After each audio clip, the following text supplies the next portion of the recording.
घटती हैं। तो उस समय जो है, इस समय का जो मैंने आपको टाइम फ्रेम दिया है, इस समय जो है ये सभी के लिए मुश्किल है। अब युद्ध हो, दुर्घटनाएं हो, इस प्रकार की स्थिति बनती है और हम देख भी चुके हैं इस प्रकार का। अभी जून के महीने में हमने ऑलरेडी भी देखा है।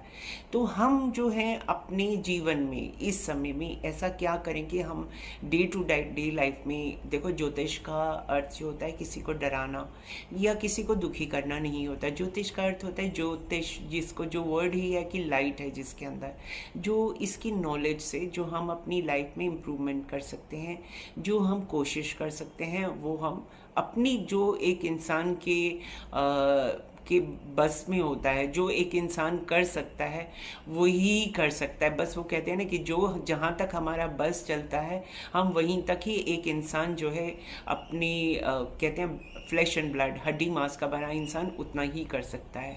तो हम क्या कर सकते हैं, हम किसी भी दुर्घटना से बचने के लिए युद्ध और ये सब चीज़ें जो है हम हमारे हाथ में नहीं होती, ये बड़े बड़े नेता लोग डिसाइड करते हैं। परंतु जो हम अपनी एक आम इंसान डिसाइड कर सकता है वो है कि एक्सप्लोसिव सिचुएशंस में जैसे मान लीजिए घर में आग लगने का होता है तो हम किचन में जैसे है तो हम अपनी गैस से जो भी काम करते हैं हमें प्रिकॉशंस लेनी चाहिए, ध्यान रखना चाहिए कि नॉब्स क्लोज हों, पाइप्स ठीक हों, एक बार चेकअप करा लेना चाहिए, किसी भी एक्सपर्ट को बुला करके भी ये देख लीजिए सब कुछ ठीक है या नहीं।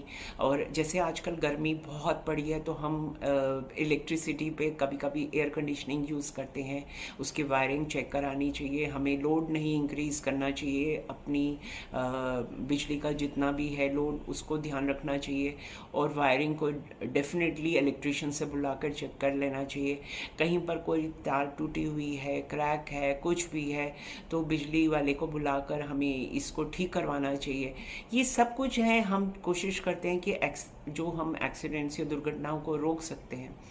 फ्लाइट जैसे हम उतरते हैं, स्टेप्स उतरते हैं, सीढ़ियाँ उतरते हैं, चढ़ते हैं, ध्यान से करना चाहिए। जब हम ड्राइव करते हैं तो हमें ध्यान से करना चाहिए। और रिश्तों में भी एक चीज़ है, जैसे हम लोग आपस में एक दूसरे को, एक ह्यूमन नेचर होती है कि कोई ना कोई किसी ना किसी को कोई ना कोई ऐसी बात कह देता है जिससे दूसरे को दुख होता है और कभी कभी